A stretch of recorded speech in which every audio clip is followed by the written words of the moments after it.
আসসালামু আলাইকুম। সবাই কেমন আছেন? আশা করি ভালো আছেন।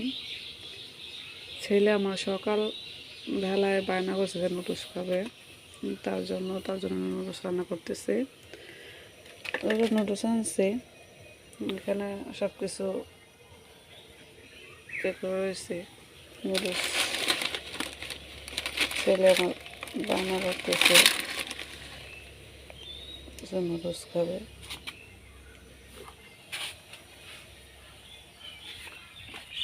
ছেলে বায়না আপাতত পূরণ করা লাগে।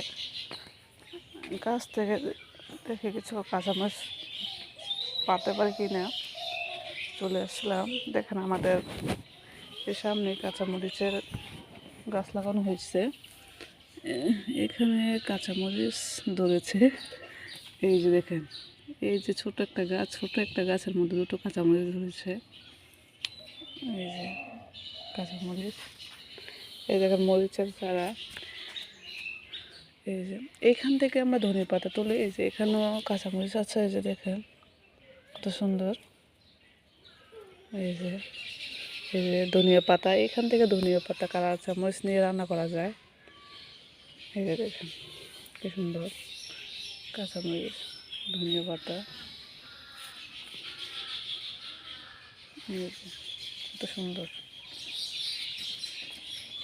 এখানে আমি আরেকটা কাঁচামরিচ নেব।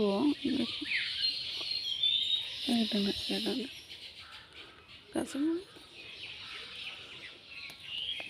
আর এখান থেকে নুডলস দেওয়ার জন্য ধনিয়া পাতা ছিঁড়ে নিলাম। এই যে নুডলস দেওয়ার জন্য, জানি না কার কোন এলাকায় এগুলো কী বলে, আমাদের এখানে তেমানকি পাতা বলে। দেখেন কি সুন্দর তেমানকি পাতা হয়েছে খাওয়ার জন্য। এই যে দেখেন গাছ, অরিজিনাল পেঁপে, ফ্রেশ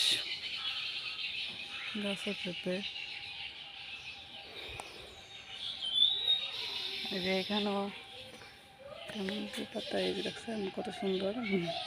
বাড়ির উঠানে একদম সুন্দর। জানি না কার এলাকায় কোনো এগুলো কী বলে। দেখেন আমাদের কাছে, আমাদের এদিক থেকে কুমিল্লার এখানে এগুলো বিলম্ব বলে। এইগুলো যদি মিষ্টি ফল হতো বা গাছে একটাও থাকতো না, টক দেখা, তার জন্য পেকে পেকে পড়ে যায়, তাও মানুষে ধরে না, খায় না।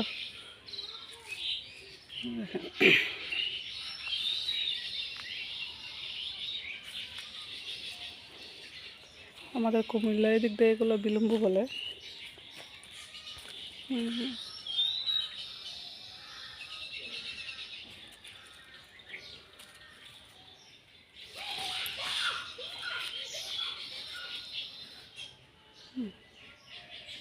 ওই উপরে আরও আছে, এই যে গাছের মধ্যে এগুলো।